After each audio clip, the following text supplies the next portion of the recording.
இந்த ஒரு வார காலமாக எங்கே பார்த்தாலும் நம்ம விஷாலோட உடல்நலம் பற்றி தான் பயங்கரமாக டாக்காக இருக்குது. அதில் சில பேர் உண்மையாலுமே கவலைப்படுறாங்க. சில பேர் இல்லை, பல பேர் ரசிகர்கள் எல்லாருமே முன்பு ஒரு காலத்தில் அவர் திட்டிட்டு இருந்தாலும் கூட, விமர்சனம் செஞ்சாலும் கூட, இப்போ அவர் விரைவில் குணமடையணும் அப்படின்னு தான் வேண்டிக்கிறாங்க. ஆனால் சில விஷமிகள் அவரை பற்றி, விஷாலை பற்றி தவறான வதந்திகளை பரவி அதில் குளிர்கிறாங்க. கேவலமான விஷயமாக தான் இது இருக்குது. ஸோ இது குறித்து பார்த்தீங்கன்னா விஷால் தரப்புலேருந்து ஒரு கண்டன அறிக்கை வந்திருக்கு அப்படின்னு தான் சொல்லணும்.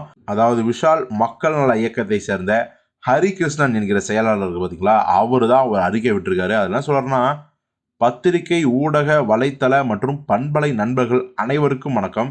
கடந்த சில நாட்களாக நடிகரும் தயாரிப்பாளரும் மக்கள் மீது அக்கறை கொண்ட சமூக சிந்தனையாளருமான எங்கள் தலைவர் திரு விஷால் அவர்களின் உடல்நிலை குறித்து பலர் பல்வேறு அவதூறுகளையும் தங்களுக்கு தோன்றிய கதைகளையும் கற்பனைகளையும் ஊடகங்கள் என்ற பெயரால் விளம்பரம் தேடித்தரும் ஒரு சில விஷம எண்ணம் கொண்ட நபர்களால் பொய்யான செய்தியை மட்டும் பரப்பி வருகின்றனர்.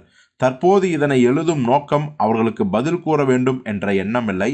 மாறாக இவ்வளவு பொய்களையும் வதந்திகளையும் பரப்பி அது முற்றிலும் ஏற்றுக்கொள்ளாமல் அதே சமயத்தில் எங்கள் தலைவர் திரு விஷால் அவர்கள் மீது பாசம் கொண்ட தமிழ்நாடு, கேரளா, ஆந்திரா மற்றும் தெலுங்கானா, கர்நாடகா மக்களுக்கும் அவர் மீது அளவில்லா அன்பு கொண்ட ரசிகர்கள், மக்கள் நல இயக்கத்தின் உறவுகள் அனைவருக்கும் மிக்க நன்றி தெரிவிக்கும் விதமாகத்தான் இந்த அறிக்கையை நாங்கள் வெளியிடுகிறோம்.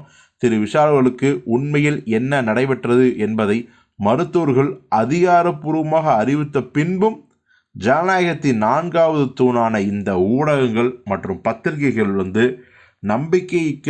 நம்பிக்கைனா என்னன்னு தெரியாத அளவுக்கு நேர்மையான பத்திரிகைகளுக்கு மத்தியில் அப்படிப்பட்ட பத்திரிகைகளும் இருக்க தான் செய்கிறாங்க. ஊடக போர்வை போர்த்திய சில போலி தற்கூறிகள் தங்களுக்கு கிடைக்கும் சொற்ப காசுகளுக்காக பார்த்தீங்கன்னா அறத்தை மறந்து, தர்மத்தை மறந்து, உண்மையை அறியாமல் பொய்யான போலியான கற்பனைகளை அவதூறாக பரப்பி வருகின்றனர்.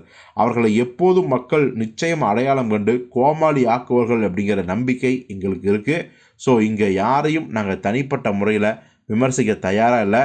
ஸோ தயவு செஞ்சு இந்த மாதிரியான விஷமத்தனமான வதந்திகளை பரப்புறத நிறுத்துங்க.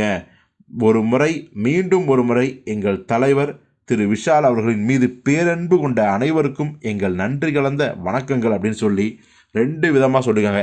அதாவது விஷால் மீண்டு வரணும் அப்படின்னு பிரார்த்திக்கிற ரசிகர்களுக்கு நன்றியையும், விஷம கருத்துக்களை பரப்புகிற விஷமிகளுக்கு எதிர்ப்பையும் காட்டுறதுக்கு தான் இந்த கடிதம் அப்படின்னு அவரே சொல்லிட்டாரு. ஸோ நிச்சயமாக விஷால் அவர்கள் மீண்டு வரணும், எதிரிகளை அவர் வழக்கம் போல அவர் ஸ்டைலே பந்தாடணும் அப்படிங்கிறதா நம்முடைய ஆசையும்.